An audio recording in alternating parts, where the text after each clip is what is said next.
મા બાપને ભૂલશો નહીં એનો પાર્ટ 1 આપણે જોયો. આજે આપણે પાર્ટ 2ની વાત કરીશું.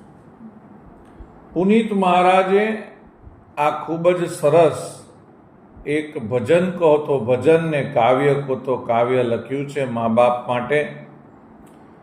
એમાં આપણે કાલે ઘણી બધી વાતો કરી. આજે આપણે મા બાપ વિશે વાતો કરીશું. જગતમાં સાહેબ બધાયનું ઋણ ચૂકવી શકાય, પણ હાથ જન્મ ભેગા થાય ને સાહેબ તો પણ મા બાપનું ઋણ ચૂકવી શકાતું નથી. માટે પુનિત મહારાજને લખવું પડ્યું કે લાખો લડાવ્યા લાડ તમને કોડ સૌ પૂરા કર્યા, એ કોડ ના પૂરનાર ના કોડ પૂરવા ભૂલશો નહીં.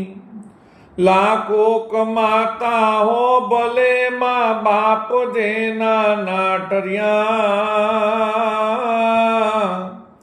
એ લાખ નહીં પણ રાખ છે એ માનવું ભૂલશો નહીં, એ માનવું ભૂલશો નહીં.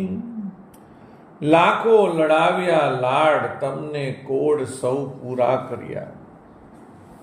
લાખો લાડ લડાવ્યા મા બાપે. તમે નાનપણથી થઈને મોટા થયા ત્યાં સુધી તમને કેટલાય લાડ લડાવ્યા. તમારા કોડ એટલે તમારી બધી જ ઈચ્છાઓ મા બાપે પૂરી કરી. પોતે પેટે પાટા બાંધ્યા. પેટે પાટા બાંધવા એટલે પોતાની જરૂરિયાતોને એ લોકોએ બંધ કરીને તમારી જરૂરિયાતોને પૂરી કરવા માટેના બધા જ પ્રયત્નો કર્યા. આટલું સરસ મજાનું જે કામ આપણા માટે કરતા હોય મા બાપને પણ જ્યારે જરૂર પડે એ ઘડપણમાં જો આપણે તેમની પડખે ઊભા ન રહીએ ને તો અખિલ બ્રહ્માંડનો માલિક પણ આપણી સામે મોં ફેરવી લે. ઘણા લાડ લડાવે છે. બાળપણ એવી વસ્તુ છે કે મા બાપ તમને જે લાડ લડાવે છે ને, તમારે બસ ઘડપણમાં એને માત્ર એનું વ્યાજ જ ચૂકવવાનું છે. મુદ્દલ તો તમે ચૂકવી જ નહીં શકો સાહેબ, પરંતુ ઘડપણમાં જ્યારે આપણા મા બાપને આપણી જરૂર હોય ત્યારે આપણે તેમની પડખે ઊભું રહેવું જોઈએ. એટલે કે છે એ કોડ ના પૂરનાર ના કોડ પૂરવા ભૂલશો નહીં. આપણા જેને કોડ પૂર્યા છે, આપણને જેને સાહેબ લાડ લડાવ્યા છે, જરૂરિયાત પડે ત્યારે આપણે પણ એમને ભૂલવા ન જોઈએ. લાખો કમાતા હો ભલે મા બાપ જેનાથી ના ઠર્યા.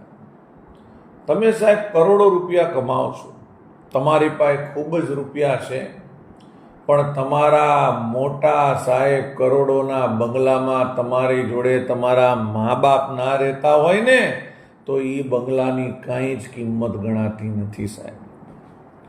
પણ નાનકડું ગામડું હોય ને ગામડામાં સાહેબ એમ કહેવાય કે નાનું ઘાસનું ઝૂંપડું હોય, પૈસા સાહેબ બહુ ઓછા હોય, રોજ લાઈને રોજ ખાતા હોય, પરંતુ ત્યાં મા બાપનો વાસ હોય ને તો એ નાનકડું ઝૂંપડું પણ મંદિર્યું બની જાય છે.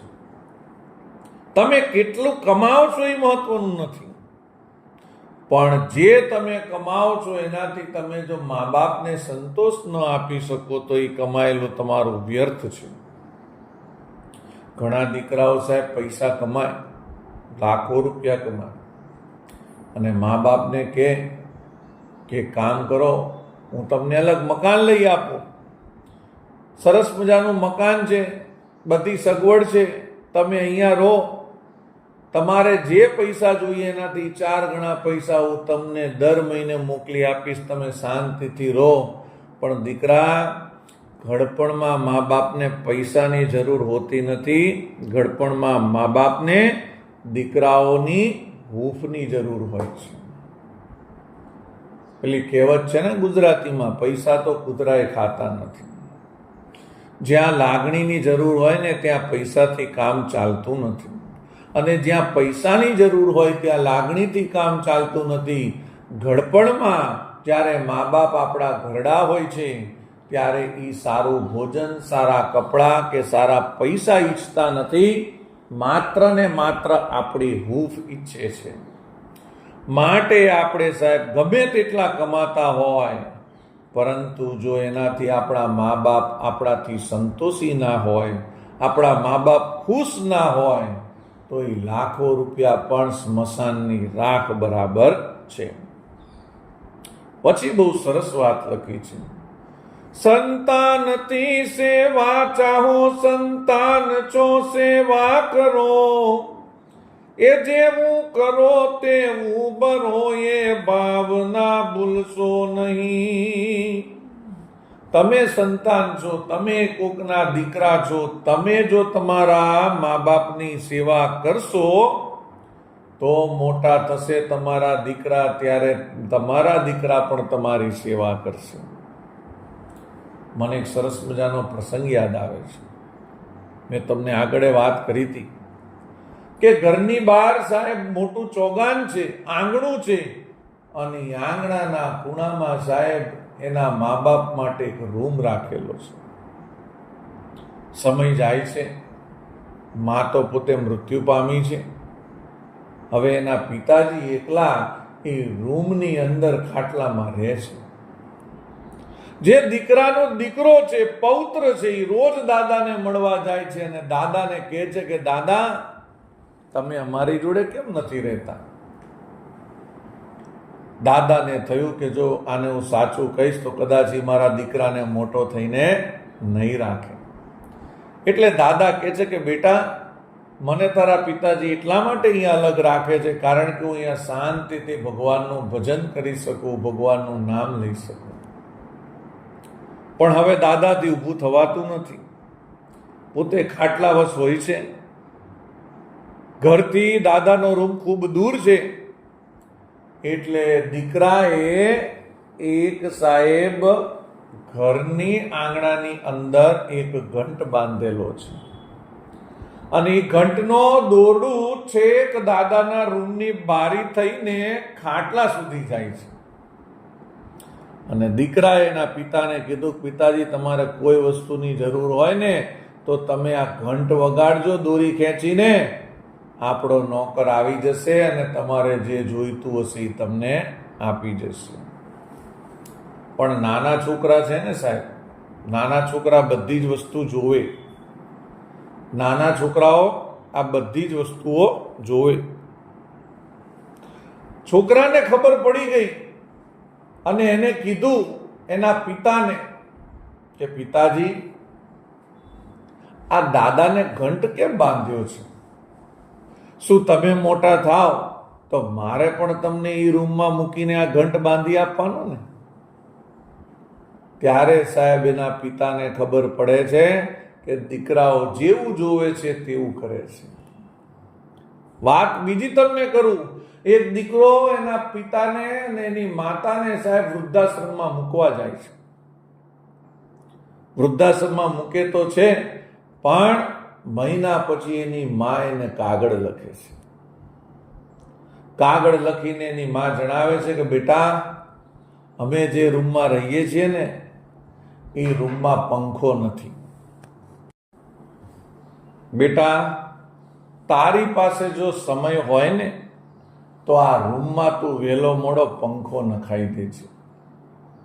બેટા, પંખો નખાવાનું હું અમારા માટે નથી કહેતી, પણ મને ડર છે કે જ્યારે તું મને મૂકવા આવ્યો હતો ને ત્યારે તારો દીકરો પણ તારી જોડે હતો. કાલ પડે બેટા, તારો દીકરો તને વૃદ્ધાશ્રમમાં મૂકી જશે ને તો તને મારા દીકરા પંખા વગર ચાલતું નથી. જો તું અત્યારે પંખો નખાઈ દઈશ ને તો તું કાલ પડે વૃદ્ધાશ્રમમાં આવીશ તો તને કામ લાગશે. વિચાર કરો તમે મિત્રો, માએ પંખાની માંગણી કરી છે પણ પોતાના માટે નહીં, પોતાના દીકરા માટે કરી છે. અને મેં તમને ગઈકાલે પણ વાત કરી હતી, ભગવાન પાસે બીજું કોઈ સિસ્ટમ છે જ નહીં સાહેબ. એ કોપી પેસ્ટ જ કરે છે. તમે જેવું તમારા મા બાપ જોડે આચરણ કરશો, તમે જેવું તમારા મા બાપ જોડે કરશો, એ વ્યાજ સાથે તમારા દીકરા તમારી પાસે કરશે. માટે સાહેબ મા બાપને તમે જેટલું, સાહેબ આપણી ભાષામાં ગુજરાતીમાં કહે છે કે તમે જેટલું મા બાપનું હૈયું ઠારશો ને એટલું ભવિષ્યમાં તમારા દીકરા તો તમને સાચવશે, પણ તમારા ધંધામાં બરકત આવશે. સમય વીતતો જાય છે અને સાહેબ આ પૌત્ર જે છે એ પૌત્ર મોટો થાય છે. દાદા બાને તો વૃદ્ધાશ્રમમાં મૂકી દીધા છે, પણ પૌત્ર મોટો થઈને રોજ દાદા બાને મળવા આવે છે. મેં તમને આગળ વાત કરી, દીકરાના દીકરાઓને દાદા બાનું ખૂબ હોય, અને દીકરાનો દીકરો એટલે પૌત્ર જ્યારે કમાતો થાય છે અને સાહેબ ન કરે નારાયણ ન જોવાની થાય, અને એ પૌત્ર પોતાના મા બાપને ગાડીમાં બેસાડીને વૃદ્ધાશ્રમમાં લાવે છે સાહેબ. અને બને છે એવું, જગતમાં ક્યારેય ન બન્યું હોય એવું, પોતાના મા બાપને વૃદ્ધાશ્રમમાં પોતે પ્રવેશ કરાવે છે અને એના દાદા દાદીને વાજતે ગાજતે ઘરે લઈ જાય છે. તો મેં આગળ તમને વાત કરી, અને હું ઘણી વાર કહું છું, દીકરાઓને સંસ્કારના કોઈ ટ્યુશન હોતા નથી, એ પોતે ઘરમાં જેવું જોવે ને એવા થાય છે. માટે સાહેબ જેવું કરો તેવું ભરો, એ ભાવના ભૂલશો નહીં. તમે જેવું કરશો તેવું તમારા દીકરા તમારી જોડે કરશે. અને હું ઘણી વાર કહું છું, કોણ કહે છે કે મોટા નાનાને શીખવે છે? ક્યારેક નાના લોકો પણ મોટાને શીખવી જાય છે. મેં ગઈકાલે તમને વાત કરી કે ભાઈ આપણે વડીલોને પ્રણામ કરવા જોઈએ, એની સામે પણ સાહેબ એક કથા છે. એ કથા તમને કહું, પણ એ પહેલા હું તમને કહું કે નાના મોટાને કેવી રીતે શીખવે છે. આપણે વાત કરીએ દીકરાઓને કે વડીલોને પગે લાગવું જોઈએ. એક દીકરો સાહેબ રોજ એના મા બાપને સ્કૂલે જતા પહેલા પગે લાગે, એના દાદા બાને પગે લાગે. એની માં ઘણીવાર એને ના પાડે, એના પિતા ઘણીવાર એને ના પાડે, બેટા હવે નહીં લાગવાનું પગે. ના, મને મારા સરે કીધું છે અને આ સારી ટેવ છે, મારે તમને પગે લાગવું જ જોઈએ. ગણેશ પણ એના મા બાપની પૂજા કરતો, હું પૂજા ન કરું તો કાંઈ નહીં, પણ પગે તો લાગી શકું ને. સાહેબ રોજ પગે લાગે, રોજ પગે લાગે, અને એક દિવસ જ્યારે એ પિતાને પગે લાગતો હતો અને એના પિતાના મનમાં એવો અહેસાસ થયો, આટલો નાનો છોકરો રોજ મને પગે લાગે છે, હું આવડો મોટો થયો, મેં ક્યારેય મારા મા બાપને પગે નથી લાગ્યું. અને સાહેબ એ દિવસથી એના બાપાએ એના મમ્મી પપ્પાને પગે લાગતા થઈ ગયા. એટલે હું કહું છું કે કોણ એમ કે છે કે મોટા નાનાને શીખવે છે? ક્યારેક નાના પણ મોટાને શીખવી જાય છે. આપણા સાહેબ હિન્દુ સંસ્કૃતિમાં પ્રણામ કરવાનું, પગે લાગવાનું ખૂબ મહત્વ છે. કુરુક્ષેત્રના મેદાનમાં જ્યારે યુદ્ધની શરૂઆત થવાની હતી, કૌરવ અને પાંડવ વચ્ચે યુદ્ધ થવાનું હતું, અને ભીષ્મ પિતામહને આ દુર્યોધન અને અર્જુન પોતે મળવા જાય છે. ભીષ્મ પિતામહ તો બહુ મહાન માણસ હતા, એમને તો વરદાન હતું, પોતે ગંગાપુત્ર હતા, એમને એવું વરદાન હતું કે ઈચ્છિત મૃત્યુ એમને મળે. એ ઈચ્છા કરે કે મારે હવે મરવું છે તો જ મરે, બાકી તમે એમના ઉપર બોમ્બ ફેંકો ને તો એ ના મરે. બંને જાય છે.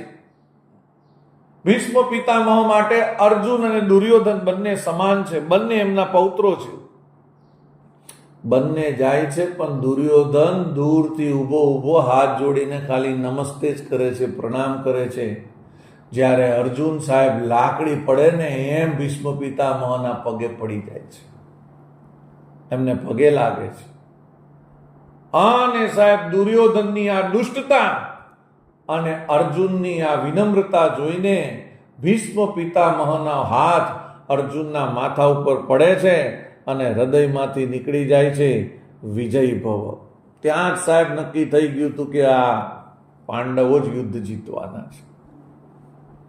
પાંડવોના ગયા પછી દુર્યોધને કીધું કે ભીષ્મ પિતામહ તમે શું કર્યું? આ તો આપણી સામે પક્ષે લડવા વાળો વ્યક્તિ છે, આ તો આપણો દુશ્મન કહેવાય, અને તમે એને વિજય ભવનનો આશીર્વાદ આપી દીધો. તમે તો અમારી તરફ છો કે તેમની તરફ છો? ત્યારે ભીષ્મ પિતામહ દુર્યોધનને કહે છે, આશીર્વાદ કોઈ દિવસ અપાતા નથી દીકરા, આશીર્વાદ તો હૃદયમાંથી નીકળી જાય છે. તને કોને ના પાડી હતી પગે લાગવાની? જો તું મને પગે પેલા લાગ્યો હોત તો તારા માથા ઉપર વિજય ભવનનો આશીર્વાદ આવી ગયો હોત, પણ તું ન લાગ્યો. માટે સાહેબ અર્જુન પગે લાગ્યો તો અર્જુનને મારાથી આશીર્વાદ અપાઈ ગયો. આવા તો ઘણા બધા સાહેબ આપણા પુરાણોમાં વડીલોને પગે લાગવાનું મહત્વ છે. આગળ આપણે જોઈશું. અહીંયા આપણે છેલ્લે જોયું કે જેવું કરો તેવું ભરો, એ ભાવ ના ભૂલશો નહીં. ભીને સુઈ પોતે અને સુકે સુવાડ્યા આપને, એ અમી મયની આંખને ભૂલીને બીજવશો નહીં. પુષ્પો બિછાવ્યા પ્રેમથી જેણે તમારા રાહ પર, એ રાહબરના રાહ પર કંટક કદી બનશો નહીં, કંટક કદી બનશો નહીં. ભીને સુઈ પોતે સુકે સુવાડ્યા આપને. નાનકડો બાળક, એના માટે તો સર્વસ્વ એની માં જ હોય. માને ચોટ્યો રે, માને બાદ ભરીને પોતે રાત્રે સૂઈ જાય. માં જો થોડી આગી પાછી થાય ને તો જાણે એનો જીવ જતો રહ્યો હોય એવું થાય. રાત્રે માતા જોડે સૂતો હોય અને તમને ખબર છે નાના બાળકને પેશાબનું કોઈ ભાન ન રહે, અને પોતે એ પથારી ભીની કરી દે છે. પથારી ભીની કર્યા પછી માતા એના કપડાં તો બદલે છે, પણ પોતાની સૂકી જગ્યા પર દીકરાને સુવડાવી દે છે ને એની ભીની જગ્યા પર પોતે સૂઈ જાય છે.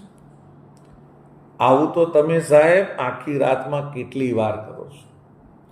ઘણી વાર તો મમ્મી ગોદડીઓ બદલીને કપડાં બદલીને થાકી જાય છે, પણ કોઈ દિવસ એના મોઢામાંથી એવા શબ્દો નથી નીકળતા કે હવે આગો જાયથી, હું તો થાકી ગઈ, હવે તારે જેમ કરવું એમ કરજે. પણ એ જ વસ્તુ જો માં ઘરડી થાય અને દીકરાને ક્યારેક કરવાનું આવે. આજે તો ઘણી બધી ટેકનોલોજી છે સાહેબ. આજે તો તમે નર્સો પણ રાખી શકો, પણ પૈસા ખર્ચવાના આવે, માની ખબર જોવાની આવે ત્યારે દીકરાઓ આ વસ્તુ કહે છે કે હવે તું આ થાકી ગયો આનાથી. આખો દિવસ માંદી રહેતી હોય છે. કાશ તારાથી તારી માં થાકી ગઈ હોત ને તો તું આવડો મોટો થયો હોત નહીં. પોતે સાહેબ ભીના પાસ સૂઈ જાય અને તમને સૂકામાં સુવડાવે કે મારા દીકરાને શરદી ન થઈ જાય, મારા દીકરાને ન્યુમોનિયા ના થઈ જાય. આટલું ધ્યાન કોણ રાખી શકે? તો એ માં અને બાપ જ રાખી શકે. એ અમીમય આંખને ભૂલથી ભીંજવશો નહીં. અમીમય એટલે દયાવાન આંખ. એને ક્યારે તમે રડાવશો નહીં, એને દુઃખ થાય એવું ન કરતા. જો કદાચ હું એવું નથી કહેતો સાહેબ, તમારા વડીલોનો કાંક વાંક હોય તો પ્રેમથી તેમને સમજાવજો કે પિતાજી, માતાજી, આવું કરો તો સારું, મને તકલીફ ના રહે અને તમને તકલીફ ના રહે. અને સૌથી વધારે મેં સારી વાત કરી હતી, આપણા ઘરડા મા બાપને આપણે ટાઈમ આપવો જોઈએ, આપણે એમની જોડે બેસવું જોઈએ. પુષ્પો બિછાવ્યા પ્રેમથી જેણે તમારા રાહ પર. સાહેબ કોઈ સંત આવતું હોય, કોઈ રાજા આવતા હોય અને એના સાહેબ રસ્તા ઉપર ફૂલોની આમ સૈયા પાથરી દીધી હોય, ચાદર પાથરી દીધી હોય, એમ તમારા જીવનમાં સદાય સુખ રહે એના માટે મા બાપ તમારા માટે ફૂલોની સૈયા અથવા તો ચાદર પાથરી દે છે, તમારા માર્ગમાં પુષ્પો બિછાવી દે છે. આ સાહેબ એક ઉપમા છે, પણ તમે વિચાર કરો, તમારો જન્મ થયો ત્યારથી તમે મોટા થયા, નોકરી કરતા થયા, પરણ્યા, અરે એના પછી પણ જ્યારે તમારું મોઢું ઉદાસ હોય ને એટલે તરત મા બાપ તમને પૂછે, બેટા તકલીફ છે કઈ? તકલીફ હોય તો મને કહે. અને પછી જે તમારી તકલીફ હોય મા બાપ દૂર કરે. નાનો છોકરો હોય, થોડો સમજતો થયો હોય, ઉદાસ થઈને વારે વારે તહેવારે બેસી જાય, મારે પિચકારી લાવી છે, લે બેટા લઈ આય. મારે ફટાકડા લાવવા છે, લે બેટા લઈ આય. મારે પતંગ અને દોરા લાવવા છે, લે બેટા લઈ આય. સાહેબ, એ ક્યારેય એમ નથી જોતા કે મારી પાસે પૈસા છે કે નહીં. તમારી ઈચ્છાઓ પૂરી કરવા માટે પોતે ઉછીનાય બજારમાંથી પૈસા લઈને તમારી ઈચ્છાઓ પૂરી કરે છે. મેં કાલે વાત ના કરી કે એક દીકરો કહે છે, તમે કહો કે તમે મારી પાછળ કેટલો ખર્ચો કર્યો.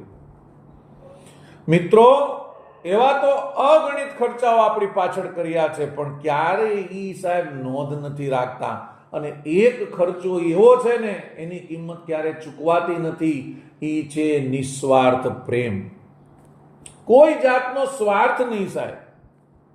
નિસ્વાર્થ પ્રેમ આપે તમને, એનું કોઈ મૂલ્ય હોતું નથી.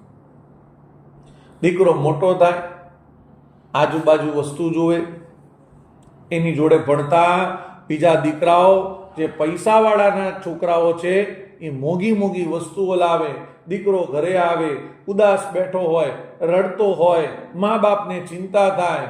પોતાના ગજવામાં જોર ન હોય તે છતાંય ઉછીના પૈસા લાવીને દીકરાને મોંઘી વસ્તુઓ પણ અપાવે. કાલે આપણે વાત કરી, દીકરાને ભણવા માટે પોતાના ખેતરો વેચી દે, પોતાના મકાનો વેચી દે. મારા દીકરાને કોઈ તકલીફ ન પડે, ભલે મારું જે થવું એ થાય. આ સાહેબ કોઈ જો નક્કી કરી શકે, કોઈ કરી શકે તો એ કોણ છે? મા બાપ છે. આની તમને એક વાત કરું. એક દીકરો અને દીકરાને સાહેબ પોતે પૈસાવાળો ખૂબ, પરંતુ પોતાના મા બાપને એને વૃદ્ધાશ્રમમાં મૂકેલા.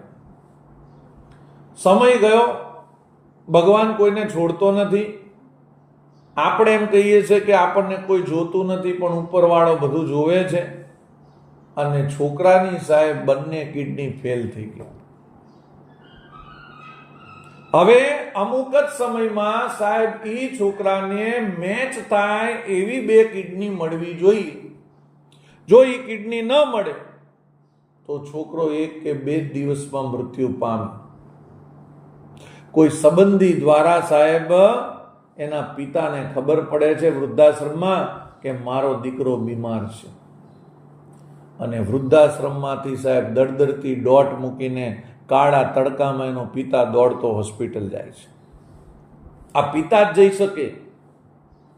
દીકરો માંદો હોય ને તો પિતા જ કાળા તડકામાં સાહેબ દોડીને એમ કહેવાય કે પોતાના જીવની પરવા કર્યા વગર દીકરાની ખબર કાઢવા જાય. પણ એનાથી ઊંધું હોય ને તો દીકરો એમ કે ઈ તો જવાશે, ટાઈમ મળશે ત્યારે.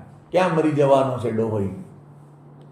આટલો ડિફરન્ટ પડી જાય છે દીકરાને બાપના પ્રેમમાં. પોતે પિતાજી ડોક્ટરને મળે છે, શું થયું છે મારા દીકરાને? ડોક્ટર કે તમે કોણ છો? તો કે હું આનો પિતા છું. અરે તમે ક્યાં હતા અત્યાર સુધી?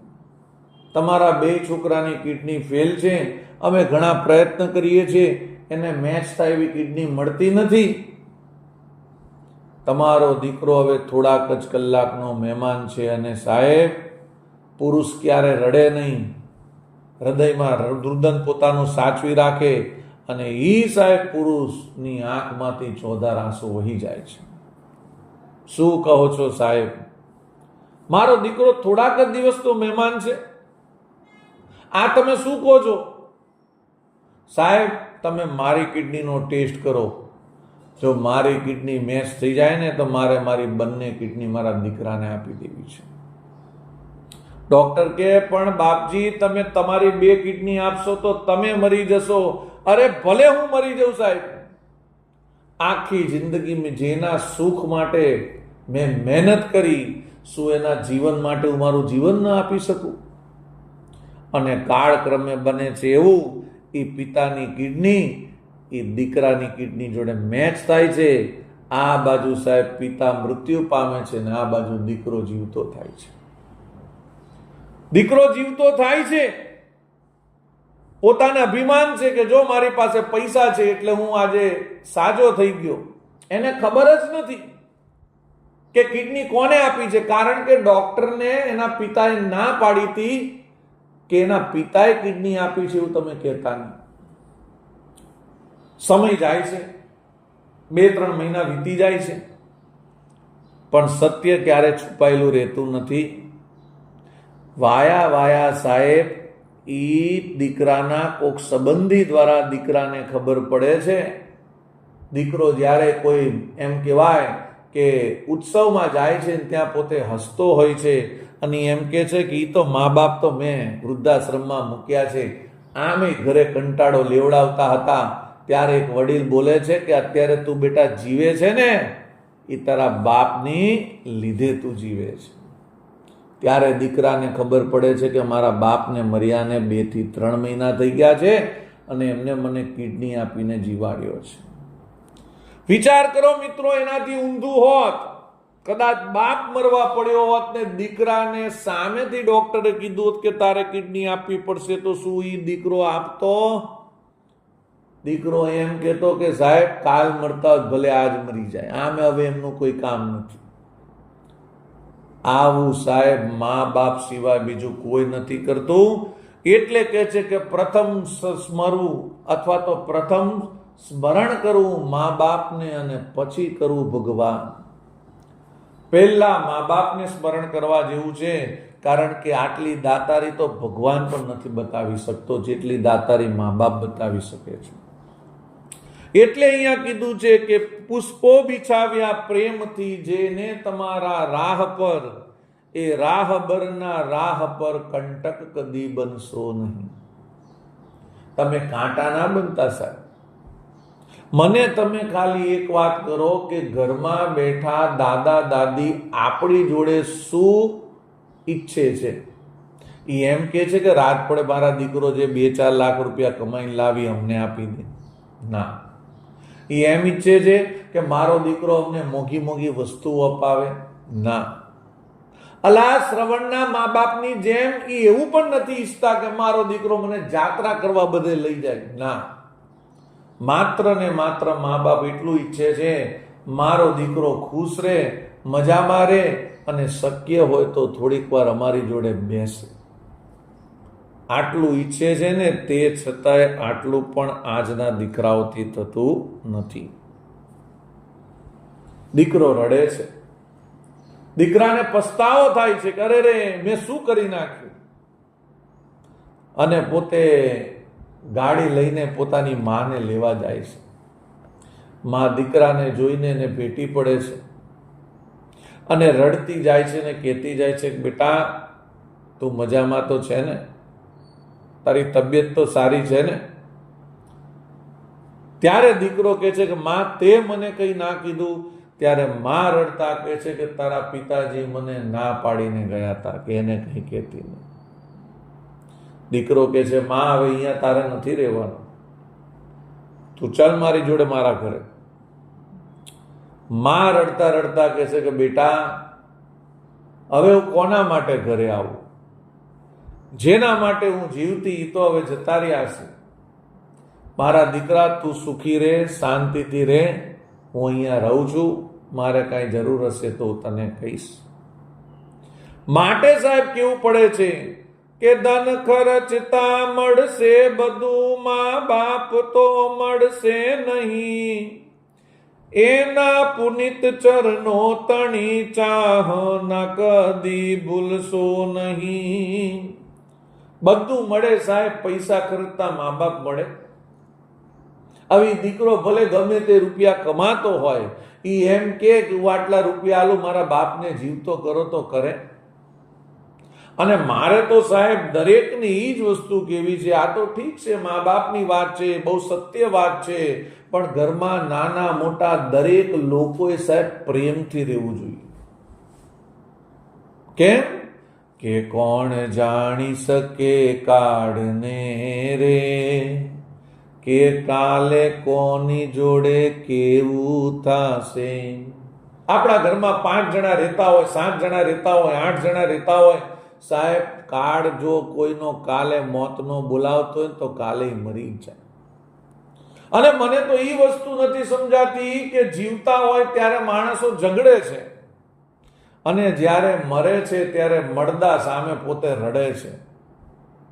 અરે મિત્રો, જીવતા હસો, જીવતા એકબીજાની ફિલિંગ સમજીને, લાગણી સમજીને એકબીજાને મદદ કરો.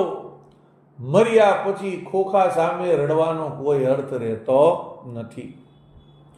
પુનિત મહારાજે મા બાપ વિશે બહુ સરસ આ કાવ્યની રચના કરી, ભજનની રચના કરી. મારે તમારા જેવા નાના દીકરાઓને એ જ વસ્તુ કહેવી છે. આ જે ભજન છે, ભૂલો ભલે બીજું બધું, મા બાપને ભૂલશો નહીં, એ તમારા દિમાગમાં રાખજો. તમે તમારા મા બાપને પણ એટલો પ્રેમ કરજો, તમારા દાદા દાદીને પણ એટલો પ્રેમ કરજો. અને શક્ય હોય તો સાહેબ ઘરની શાંતિ બગડે નહીં એ રીતે તમે તમારા દાદા દાદીને પણ તમારી જોડે રહેવા માટે બોલાવજો. તો ફરી છેલ્લી વાર આપણે આ આખું કાવ્ય ગાઈ લઈશું. ભૂલો ભલે બીજું બધું, મા બાપને ભૂલશો નહીં, અગણિત છે ઉપકાર એના એ વિસરશો નહીં. પથ્થર પૂજ્યા પૃથ્વી તણા, ત્યારે દીઠું તમ મૂકડું, એ પુનિત જનના કાળજા પથ્થર બની છૂંદશો નહીં. કાઢી મૂકેતી ગોડિયા મોમાં દહીં મોટા કર્યા, અમૃત તણા દેનાર સામે ઝેર કદી ઉગડશો નહીં. લાખો લડાવ્યા લાડ તમને કોડ સૌ પૂરા કર્યા, એ કોડ ના પૂરનાર ના કોડ પૂરવા ભૂલશો નહીં. લાખો કમાતા હો ભલે મા બાપ જે નાતી ના ડર્યા, એ લાખ નહીં પણ રાખ છે એ માનવું ભૂલશો નહીં. સંતાનથી સેવા ચાહો, સંતાન છો સેવા કરો, જેવું કરો તેવું બરો એ ભાવના ભૂલશો નહીં. પીને સુઈ પોતે અને સુકે સુવાડ્યા આપને, એ અમી મહી આંખને ભૂલીને તમે ભીંજવશો નહીં. પુષ્પો બિછાવ્યા પ્રેમથી જેણે તમારા રાહ પર, એ રાહબર ના રાહ પર કંટક કદી બનશો નહીં. અને છેલ્લી લાઈન સાહેબ દિલને આપણને અડકી જાય એવી. ધન ખર્ચતા મળશે બધું, મા બાપ તો મળશે નહીં, એના પુનિત ચરણો તણી ચાહના તમે ભૂલશો નહીં. ભૂલો ભલે બીજું બધું, મા બાપને ભૂલશો નહીં, અગણિત છે ઉપકાર એના એ કદી વિસરશો નહીં. માતૃદેવો ભવ, પિતૃદેવો ભવ. જય શ્રી કૃષ્ણ.